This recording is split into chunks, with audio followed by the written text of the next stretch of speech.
کہ رسول اللہ صلی اللہ علیہ وسلم سے آپ کے روزوں کے بارے میں سوال کیا گیا تو رسول اللہ صلی اللہ علیہ وسلم ناراض ہو گئے۔ اس پر حضرت عمر رضی اللہ تعالیٰ عنہ نے عرض کی، ہم اللہ کے رب ہونے، اسلام کے دین ہونے، محمد صلی اللہ علیہ وسلم کے رسول ہونے اور بیعت کے طور پر اپنی بیعت پر راضی ہیں، یعنی جو ہم نے رسول اللہ صلی اللہ علیہ وسلم سے کی۔ کہا اس کے بعد آپ سے بغیر وقفے کے ہمیشہ روزہ رکھنے یعنی صیام الدہر کے بارے میں پوچھا گیا تو آپ صلی اللہ علیہ وسلم نے فرمایا، اس شخص نے روزہ رکھا نہ افطار کیا۔ اس کے بعد آپ سے 2 دن روزہ رکھنے اور 1 دن ترک کرنے کے بارے میں پوچھا گیا۔ آپ صلی اللہ علیہ وسلم نے فرمایا، اس کی طاقت کون رکھتا ہے؟ کہا اور آپ سے 1 دن روزہ رکھنے اور 2 دن ترک کرنے کے بارے میں پوچھا گیا۔ آپ صلی اللہ علیہ وسلم نے فرمایا، کاش کہ اللہ تعالیٰ نے ہمیں اس کام کی طاقت دی ہوتی۔ کہا اور آپ صلی اللہ علیہ وسلم سے 1 دن روزہ رکھنے اور 1 دن روزہ ترک کرنے کے بارے میں سوال کیا گیا۔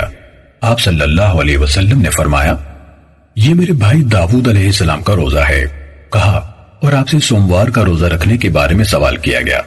آپ صلی اللہ علیہ وسلم نے فرمایا، یہ دن ہے جب میں پیدا ہوا اور جس دن مجھے رسول بنا کر بھیجا گیا یا مجھ پر قرآن نازل کیا گیا۔ کہا اس کے بعد آپ صلی اللہ علیہ وسلم نے فرمایا، ہر ماہ کے 3 روزے اور اگلے رمضان تک رمضان کے روزے ہمیشہ کے روزے ہیں۔ کہا آپ صلی اللہ علیہ وسلم سے یوم عرفہ کے روزے کے بارے میں پوچھا گیا۔ آپ صلی اللہ علیہ وسلم نے فرمایا، یہ گزشتہ اور آئندہ سال کے گناہوں کا کفارہ بن جاتا ہے۔ کہا آپ صلی اللہ علیہ وسلم سے عاشورہ کے دن کے روزے کے بارے میں پوچھا گیا۔ آپ صلی اللہ علیہ وسلم نے فرمایا، وہ گزشتہ سال کے گناہوں کا کفارہ بن جاتا ہے۔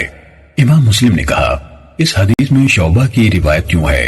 انہوں یعنی ابو قتادہ رضی اللہ تعالیٰ عنہ نے کہا، اور آپ سے سوموار اور جمعرات کے روزے کے بارے میں سوال کیا گیا، لیکن ہم نے جمعرات کے ذکر سے سکوت کیا ہے کیونکہ ہمارے خیال میں یہ راوی کا وہم ہے۔